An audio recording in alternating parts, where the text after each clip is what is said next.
Assalamualaikum warahmatullahi wabarakatuh. Assalamualaikum warahmatullahi taala wabarakatuh. Alhamdulillah wassalatu wassalamu ala Rasulillah wa ala alihi wa sahbihi wa man walah, amma ba'du. Allahumma salli wa sallim wa barik ala sayyidina wa maulana Muhammadin wa ala alihi wa sahbihi ajma'in, amma ba'du.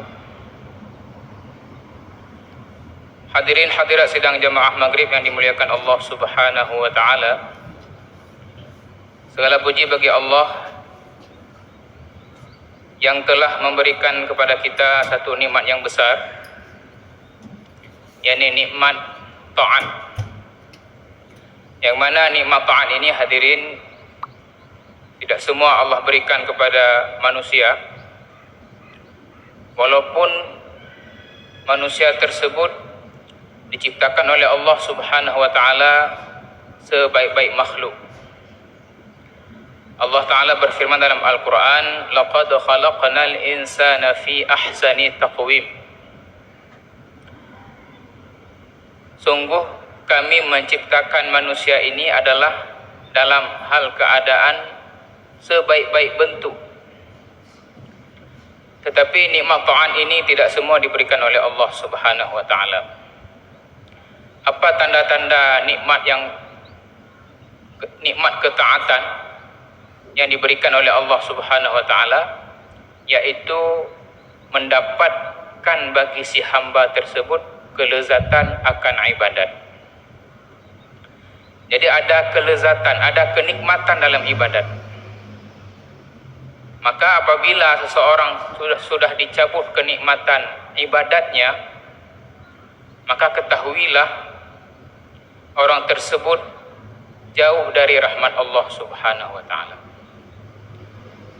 Hadirin sidang jamaah yang dimuliakan Allah, salawat dan salam sama-sama kita sanjung sajikan kehadiran Nabi besar Muhammad sallallahu alaihi wasallam, yang mana oleh beliau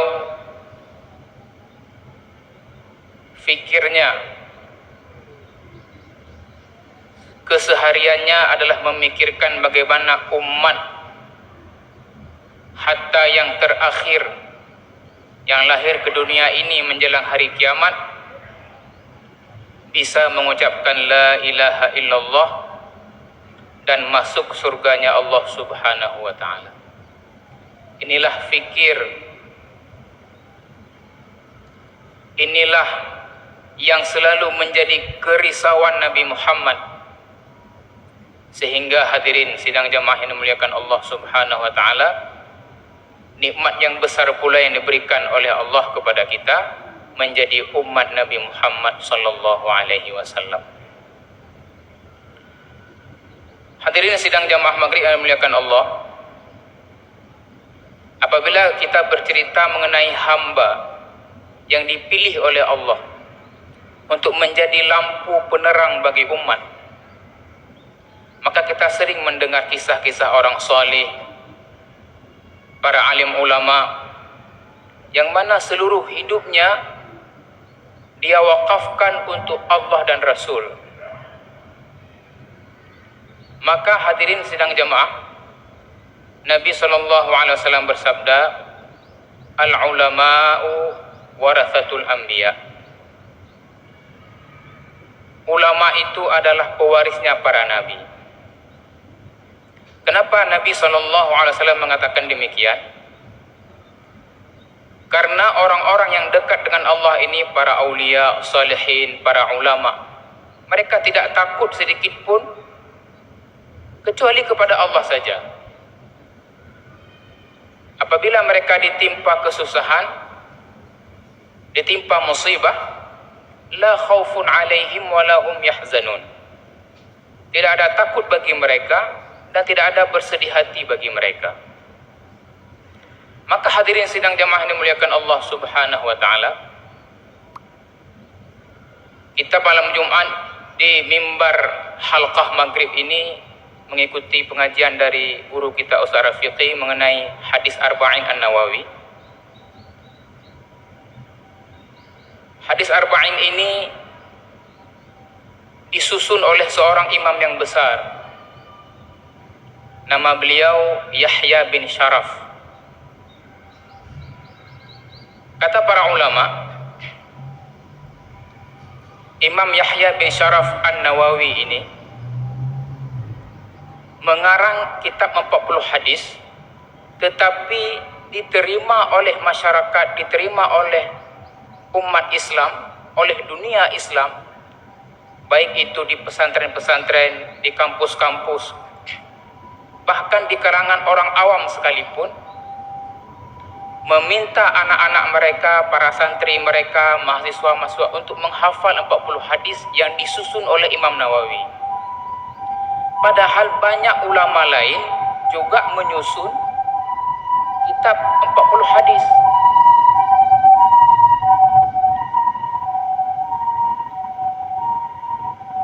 Termasuk Imam Daqiqil Aid juga ada 40 hadis, arba'in dan sebagainya. Tetapi mengapa penerimaan kitab arba'in Imam Nawawi ini melebihi daripada kitab arba'in yang lain? Sehingga semua kita yang di masjid ini barangkali tahu kalau dibilang hadis arba'in pasti itu yang disusun oleh Imam Nawawi rahimahullah. Begitu juga kitab Riyadhus Shalihin. Beliau menulis kitab hadis Riyadhus Shalihin mengenai fadilah-fadilah beramal salih, yang mana ulama mengatakan bahwa kitab yang paling banyak dicetak setelah Al-Quranul Karim adalah hadis Riyadhus Shalihinnya Imam Nawawi rahimahullah. Yang paling banyak dicetak tersebar ke seluruh dunia adalah kitabnya Imam Nawawi, Riyadhus Shalihin. Dan banyak kelebihan-kelebihan yang lain. Di pesantren kita diajarkan Al-Azkar An-Nawawi, kitab zikir Al-Azkar An-Nawawiyah. Sampai para ulama memberikan satu ungkapan yang luar biasa. Jika kamu tidak sanggup membeli kitab azkar, bi'iddar washtaril azkar. Bi'iddar washtaril azkar. Juallah rumahmu, beli kitab azkar. Imam Nawawi rahimahullah. Sampai begitu pentingnya memiliki kitab azkar di setiap rumah kaum muslimin. Mengapa demikian hadirin sidang jamaah dimuliakan Allah Subhanahu wa taala? Mari sedikit kita melihat bagaimana kehidupan Imam Nawawi rahimahullah. Beliau ini adalah seorang yang lahir daripada seorang ayah yang salih. Namanya Syaraf. Laqabnya Syaraf bin Murri Al-Khazami Al-Hawalsi Asy-Syafi'i. Seorang alim besar, seorang salih ayah beliau ini. Namun dikatakan hadirin sidang jamaah, beliau ini raqiqul hal, banyak tanggungannya. Beliau orang yang sedikit diuji dari segi ekonomi, orang salih, tetapi banyak sekali tanggungannya. Maka hadirin sidang jamaah sekalian, pada satu malam Ramadan, mereka tidur ini satu ruangan rame-rame di rumah. Imam Nawawi masih kecil, umur 6 tahun. Maka beliau terbangun di malam hari, melihat di seluruh rumah, di pojok rumah beliau itu ada cahaya. Terang benderang di dalam rumah. Di tengah malam, di bulan Ramadan itu, maka dibangunkanlah keluarganya, ayahnya. Apa yang beliau bilang? Anak kecil umur 6 tahun. Ma hadza dhaw'ul ladzi mala'ad dar. Wahai ayah, apa ini yang memenuhi ruangan sehingga terang benderang? Tidak ada yang melihat cahaya itu kecuali beliau.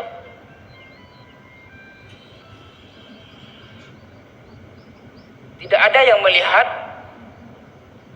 cahaya itu kecuali beliau. Maka hadirin sidang jamaah muliakan Allah Subhanahu wa taala,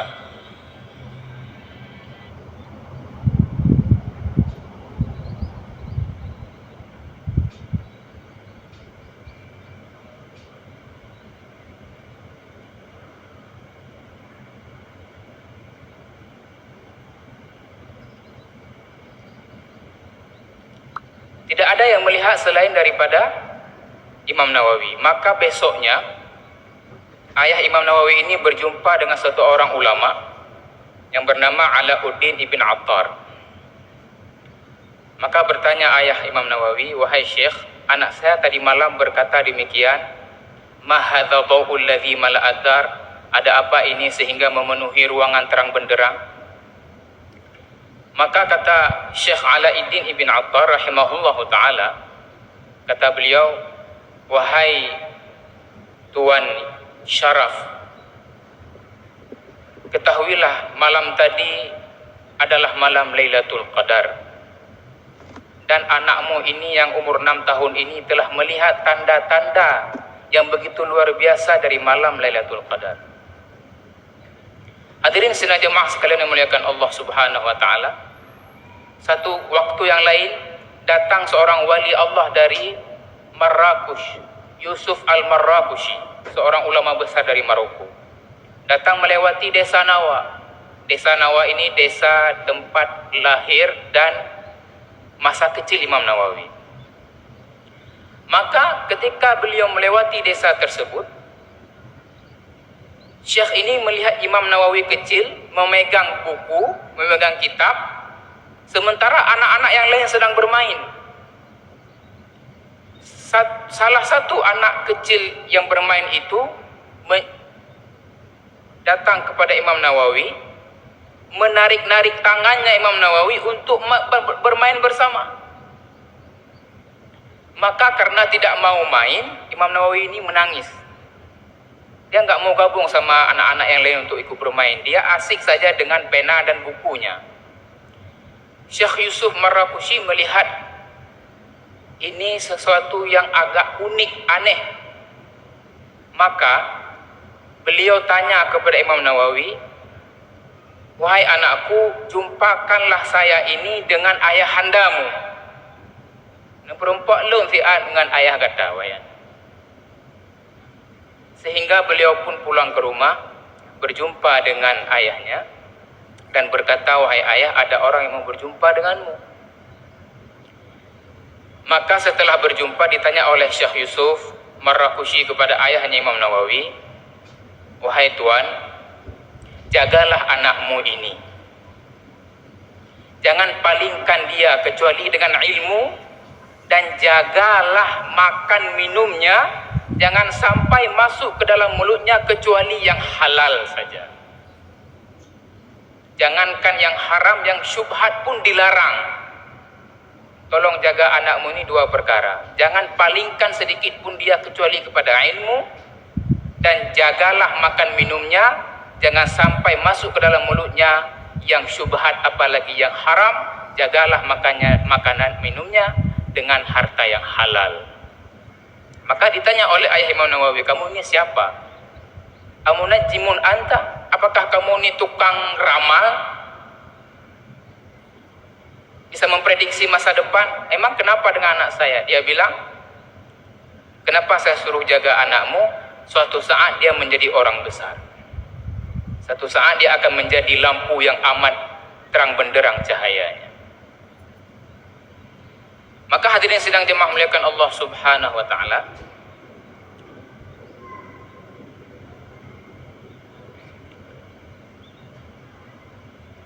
dikatakan dalam kitab Syarah An-Nawawi,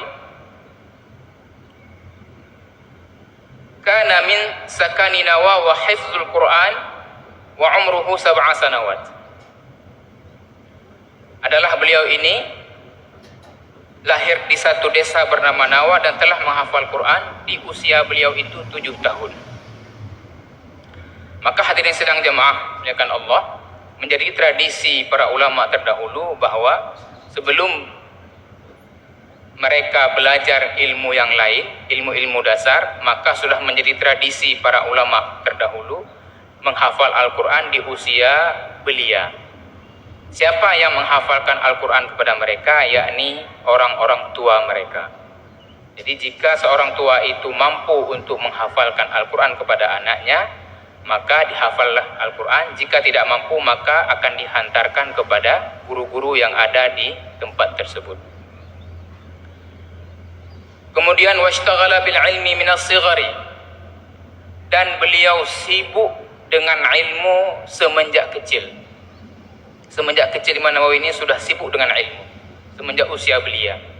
Karena zaman dulu belum ada pesantren, belum ada pondok, belum ada tempat yang mana bisa kita titipkan anak dia makan minum di situ, tidur di situ, belum ada. Tetapi caranya bagaimana? Ke kutab-kutab. Apa itu kutab? Pergi satu orang santri dari rumahnya setiap hari ke rumah gurunya dan belajar di situ menurut jadwal yang telah ditetapkan oleh gurunya. Jika jadwal belajar selesai, maka dia kembali pulang ke rumah. Ada kala di masjid-masjid para guru mengajarkan Al-Quran, mengajarkan fikih, mengajarkan hadis, tetapi ada juga yang di rumah-rumah guru tersebut dengan keadaan seadanya. Hadirin sidang jemaah muliakan Allah Subhanahu wa taala, wa zaharat min alamati tafawuq wassalah alaih. Telah nampak tanda-tanda daripada Imam Nawawi ini, Allah berikan taufik akan ilmu, cepat meresap ilmu. Nah, ini tanda-tandanya sejak kecil. Maka hadirin sidang jemaah, jika kita menjadi seorang ayah yang bijak, hendaklah mengenali anak kita itu tanda-tanda kesolehan di waktu dia masih kecil. Kalau ada kita lihat tanda-tanda kesolehan di waktu dia masih kecil, maka kita berdoa kepada Allah dengan sungguh-sungguh supaya Allah tetapkan dia dalam keadaan tersebut hingga dia menjadi orang yang diterima di sisi Allah Subhanahu wa taala. Maka kita orang tua jangan lalai. Ini anak ini kayaknya kita 7 orang anak umpamanya. Ada satu orang ini beda dia. Penurut dia. Senang dia dengan mengaji. Apabila sore sudah turun, sudah menjelang malam, dia langsung pulang mandi sendiri tanpa disuruh. Bergegas dia ke masjid ataupun ke rumah mengaji untuk belajar. Dan sebagainya. Maka tanda-tanda ini jangan kita lalaikan. Sebagai orang tua, jangan kita lalaikan. Karena hadirin sidang jemaah muliakan Allah Subhanahu wa taala, jika kita lalaikan ini, maka lingkungan dia akan menerkam. Syaitan itu akan menerkam dia, memalingkan fokusnya. Maka apabila dia sudah dewasa, apa yang kita inginkan dari semenjak kecil, sementara kita lalai, itu akan sangat sulit dibentuk kembali. Maka hadirin sidang jemaah sekalian, Imam Nawawi telah nampak tanda-tanda kesalahan itu sejak kecil. Kemudian dikatakan kana yaqra'u kulla yaumin 12 darsan. Semenjak kecil beliau membaca ilmu itu 12 mata pelajaran ilmu. 12. Anak kecil. 12 mata pelajaran. Baik itu fil fiqhi wal hadis wa usulul lughah wal mantiq was saraf wa usul fiqh wa ilmu rijal wal aqidah.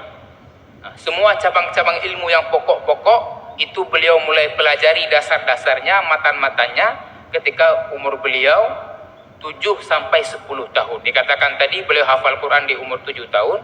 Di umur 7, 8, 9 dan 10 itu beliau sibuk dengan ilmu untuk mengenali dasar-dasar ilmu pokok tadi, ilmu usuluddin. Hadirin sidang jemaah sekalian yang muliakan Allah Subhanahu wa taala.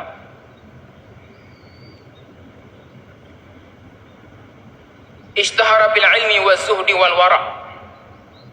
Ketika beliau sudah dipercayai untuk menjadi pengajar di satu madrasah hadis, namanya Madrasah Hadis Al-Ashrafiyah di Damaskus, beliau adalah orang yang sangat zuhud. Bagaimana kezuhudan Imam Nawawi rahimahullah? Diriwayatkan hadirin, apabila datang tamu kepada beliau membawa buah-buahan, maka beliau selalu bertanya kepada orang yang membawa buah-buahan tersebut, dari mana buah ini kamu dapat? Di mana kamu beli? Jika orang tersebut menjawab, saya beli buah ini di pasar ini umpamanya, di Damaskus, di kota tersebut, maka beliau tidak mau memakannya. Kenapa? Karena setiap fawakih, buah-buahan yang tumbuh di Damaskus ini kebanyakan ditanam di tanah wakaf. Diwakafkan oleh orang-orang yang mewakafkan untuk masjid, untuk madrasah, untuk sekolah. Maka beliau menjauhi memakan buah-buahan yang tumbuh di atas tanah wakaf untuk menjaga kebersihan, kehati-hatian, kewaraan. Wara ini maknanya hati-hati. Nah, maka doa Syekh Yusuf tadi yang disarankan kepada ayahandanya, jagalah anak ini dari makanan yang syubhat, apalagi yang haram, jagalah dia tetap makan makanan yang halal. Maka kebiasaan tersebut beliau lakukan sampai beliau dewasa. Tidak mau makan, karena kebanyakan daripada buah yang tumbuh di Damaskus itu adalah berasal dari tanah wakaf. Hati-hati. Maka hadirin sidang jemaah muliakan Allah Subhanahu wa taala, apabila datang buah dari tempat lain, beliau baru mau memakannya. Kemudian hadirin sidang jemaah muliakan Allah Subhanahu wa taala, beliau ini seorang shawwam, seorang yang ahli berpuasa. Sampai cara puasa beliau ini sangat susah ditiru. Beliau ahli puasa. Bagaimana sulit ditiru? Beliau ini makan minum sehari semalam hanya sekali saja. Makan minum dalam sehari semalam hanya sekali, yakni di waktu menjelang sahur. Jadi itu buka puasanya, itu sahurnya. Begitulah keadaannya Imam Nawawi rahimahullah subhanahu wa ta'ala, dan beliau adalah sangat-sangat pemberani apabila ada penguasa yang suka membuat aturan-aturan yang mana aturan itu merugikan masyarakat banyak. Pemberani. Jadi seorang yang salih, yang wara', kalau beliau berdiri solat sunnah, mulai solat itu, pernah satu orang memergoki beliau solat di Masjid Jami' Umawi di Damaskus. Malam-malam ditengok di dalam masjid ada Imam Nawawi lagi solat sunnah. Maka di dalam solat sunnah itu beliau membaca hanya satu ayat saja di surah Al-Hijr.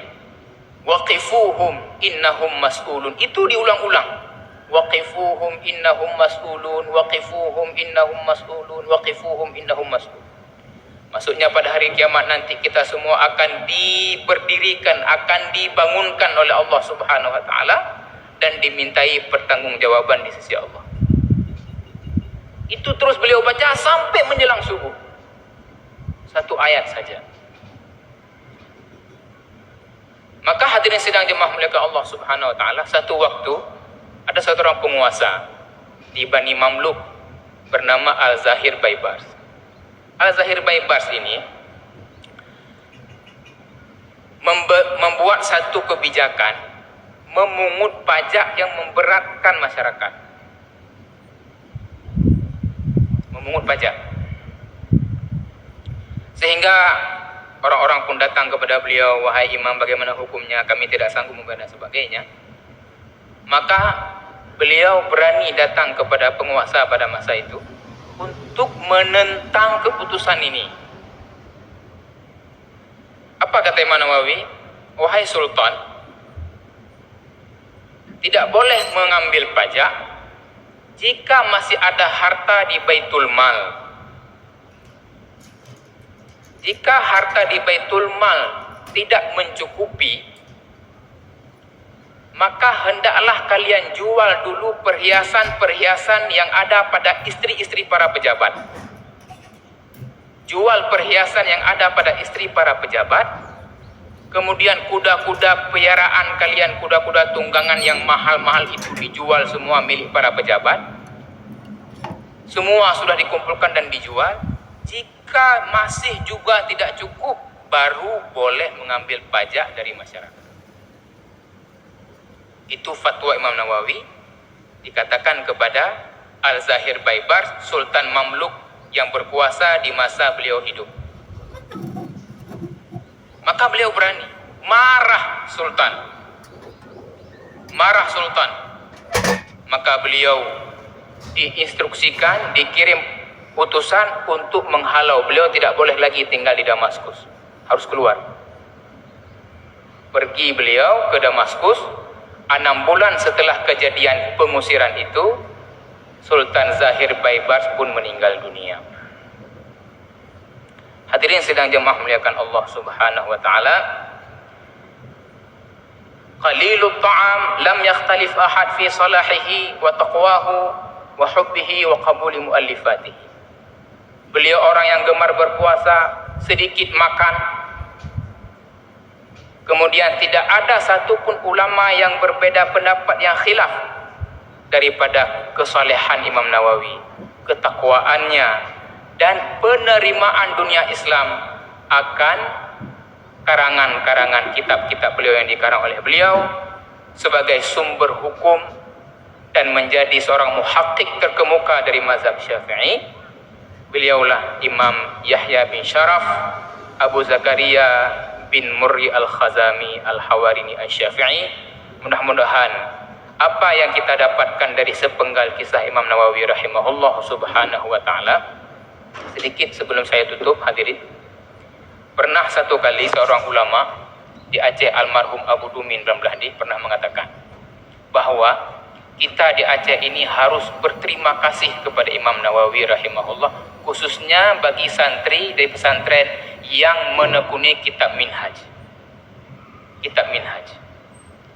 Karena kitab Minhaj ini adalah kitab yang disusun oleh Imam Nawawi rahimahullah subhanahu wa ta'ala. Beliau mentahqiq qaul-qaul yang terdahulu daripada para ashab asy-Syafi'i, sehingga mudah bagi kita untuk mengambil hukum yang telah disusun susah payah oleh Imam Nawawi rahimahullah. Beliau pernah mengatakan demikian. Maka bersyukur kita kepada Allah. Allah berikan seorang ulama yang begitu hebat, sehingga orang Nasrani di masa beliau hidup mengatakan, orang Nasrani di masa Imam Nawawi masih hidup, karena di Damaskus ini ada juga orang Kristen. Orang Kristen ada juga pada masa Imam Nawawi. Apa kata pendeta-pendeta Nasrani itu kepada orang Islam? Seandainya ada di antara kami yang kualitas orangnya seperti Imam Nawawi ini, pasti akan kami sembah dia. Begitu pernyataan dia.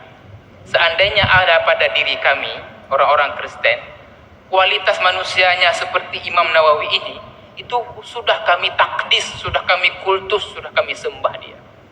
Karena begitu luar biasanya kewaraan beliau. Orangnya zuhud, tidak suka pujian, hidup sederhana. Dan beliau tidak sempat menikah. Umur 45 tahun beliau dipanggil Allah Subhanahu wa ta'ala, tidak sempat menikah. Maka hadirin sedang jemaah muliakan Allah, mudah-mudahan Allah Ta'ala beri kepada kita zuriyah yang saleh-salihah, zuriyah yang baik, yang mana rezeki yang kita beri kepada dia dari sumber yang halal, menjadikan bersih hatinya, mudah menerima nasihat, mudah belajar ilmu agama, dan membawa kita kepada kemuliaan dunia dan akhirat. Amin ya rabbal alamin. Subhanakallahumma bihamdika asyhadu an la ilaha illa anta astaghfiruka wa atubu ilaik. Wassalamualaikum warahmatullahi taala wabarakatuh.